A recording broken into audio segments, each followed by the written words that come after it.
Langevin, il y a près d'un enfant sur 4 au Québec qui va vivre la séparation ou le divorce de ses parents au cours de son enfance. Dites-nous, comment expliquer à un jeune enfant que Noël sera différent cette année en raison de la séparation de ses parents, par exemple?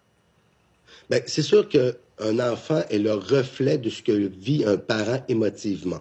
Donc, si l'enfant ressent la tension du parent, il va l'exprimer. Donc, c'est important de parler aux jeunes, de dire surtout la vérité. Donc, de dire, oui, on est séparés cette année, oui, on ne sera pas dans la même maison, mais il va y avoir 2 fêtes de Noël. Une à telle date, préciser la date, et l'autre à l'autre date. Donc, l'enfant, lui, il va se situer dans le temps. Plus il est situé dans le temps, moins il est anxieux. Donc, c'est important. Et moins qu'il va vivre les émotions des parents. Il y a plusieurs parents qui se retrouvent dans une situation parfois plus compliquée avec un ex-conjoint ou une ex-conjointe moins coopératif. Comment est-ce qu'on fait pour parler des fêtes avec un partenaire qui collabore moins? Bien, souvent, s'il collabore vraiment pas, souvent, ça va être balisé par le tribunal.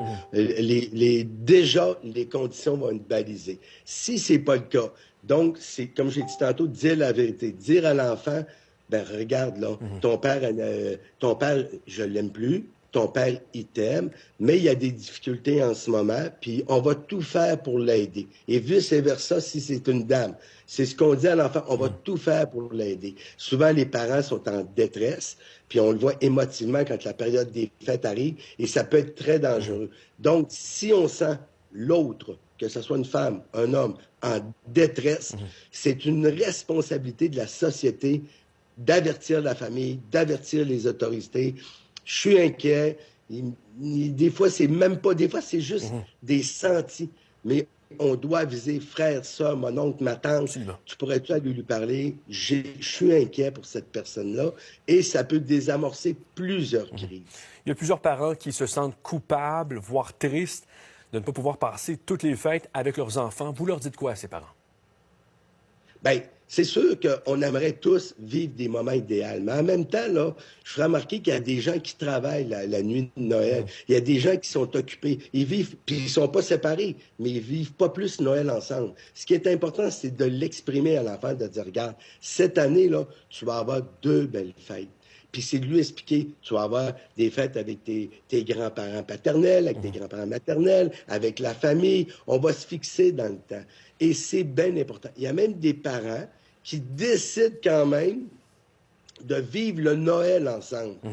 Moi, j'ai pas de problème avec ça. Il faut juste pas créer de la confusion chez l'enfant, Absolument. que l'enfant pense qu'ils vont revenir ensemble. Non, non, on explique Et surtout pas de l'enfant. rivalité non plus entre les parents. Parce Ben qu'un oui, parent faut voudrait pas acheter un vivre la cadeau qui a rivalité. une plus grande valeur que l'autre parent, par exemple.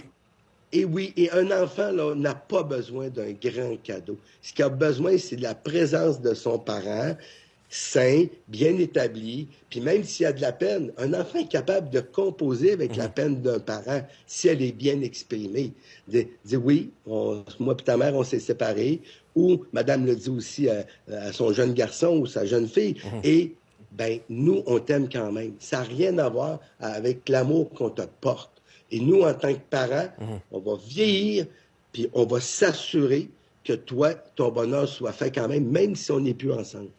Monsieur Langevin, en tout cas, il y a plusieurs parents ce soir qui nous écoutent et qui tiennent à vous remercier. Merci beaucoup d'avoir pris le temps de nous parler.